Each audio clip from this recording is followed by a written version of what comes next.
Hello friends, నేను మీ యోగి బలోచు.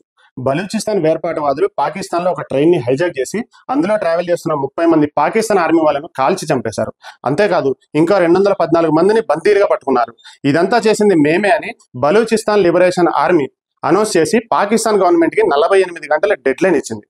ఇంతకీ వీళ్ళు ఏం డిమాండ్ చేశారంటే, పాకిస్తాన్ గవర్నమెంట్ అరెస్ట్ చేసి రాజకీయ ఖైదీలుగా జైల్లో పెట్టిన బిఎల్ఏ నాయకుల్ని, కార్యకర్తల్ని బేషరతుగా రిలీజ్ చేయాలని, లేదంటే మేము బంధించిన 214 మంది పాకిస్తాన్ సైన్యాన్ని, పోలీసుల్ని కిరాతకంగా చంపేస్తామని బెదిరించారు.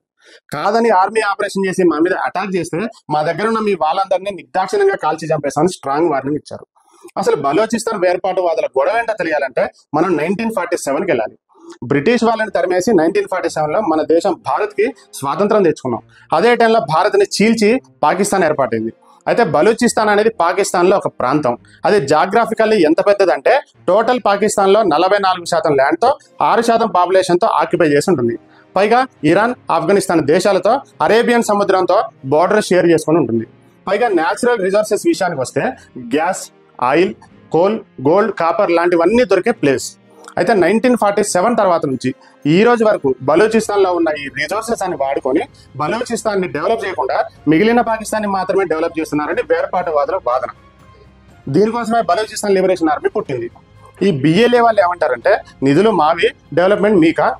బలూచిస్తాన్ ప్రజలు మొత్తం పాకిస్తాన్ ప్రజల్లోనే పేదవాళ్ళు. సోషల్లీ, పొలిటికల్లీ, ఎకనామికల్లీ, అసలు చదువులో కూడా చాలా వెనుకబడి ఉన్నాం. మమ్మల్ని ఎందుకు పట్టించుకోరు? మాకు స్వాతంత్రం కావాలి, ప్రత్యేక గుర్తింపు కావాలి, అన్నింట్లో అటానమీ కావాలి అనేది వీళ్ళ నినాదం. అయితే ఈ మధ్య కాలంలో వచ్చిన కొత్త గొడవ ఏంటంటే, అరేబియన్ సముద్రం దగ్గర పాకిస్తాన్ ఒక గ్వాడర్ పోర్ట్ని, ఒక ఇంటర్నేషనల్ ఎయిర్పోర్ట్ని కూడా కట్టింది. దానికి చైనా, కెనడా కూడా చాలా వరకు పెట్టుబడులు పెడుతూ బలూచిస్తాన్ మీద పెత్తనం చేస్తున్నాయని వేర్పాటువాదుల గొడవ. అందుకే వాళ్ళు పాకిస్తాన్ ఆర్మీ, పాకిస్తాన్ పోలీసులతో పాటు చైనా, కెనడా దేశాల పౌరులు ఎక్కడ కనబడ్డా చంపేస్తారు.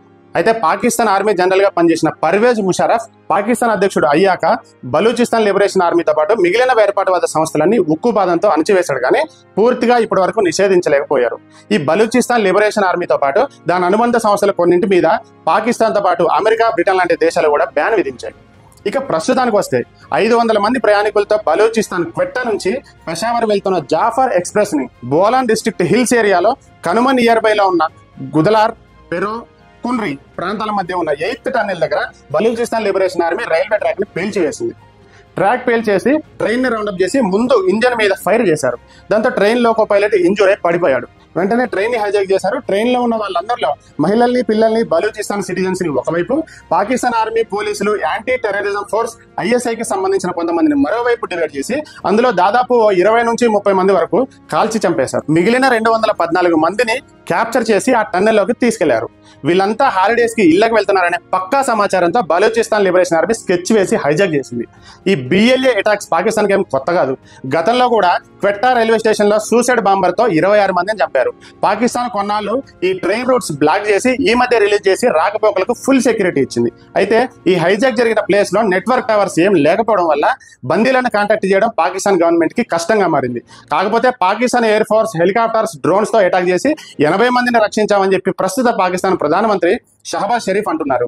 బలూచిస్తాన్ లిబరేషన్ ఆర్మీ మాత్రం మీరు ఇలాంటి స్టంట్స్ చేస్తే అందరినీ దారుణంగా కాల్చి చంపేస్తాం అంటున్నారు. మరి తర్వాత ఏం జరుగుతుందో చూద్దాం. ఇది ఫ్రెండ్స్ ఇప్పటివరకు ఉన్న సమాచారం. ఈ వీడియో మీకు నచ్చితే లైక్ చేయండి, కామెంట్ చేయండి, షేర్ చేయండి. ఇలాంటి మరిన్ని వీడియోల కోసం నా ఛానల్ సబ్స్క్రైబ్ చేయండి.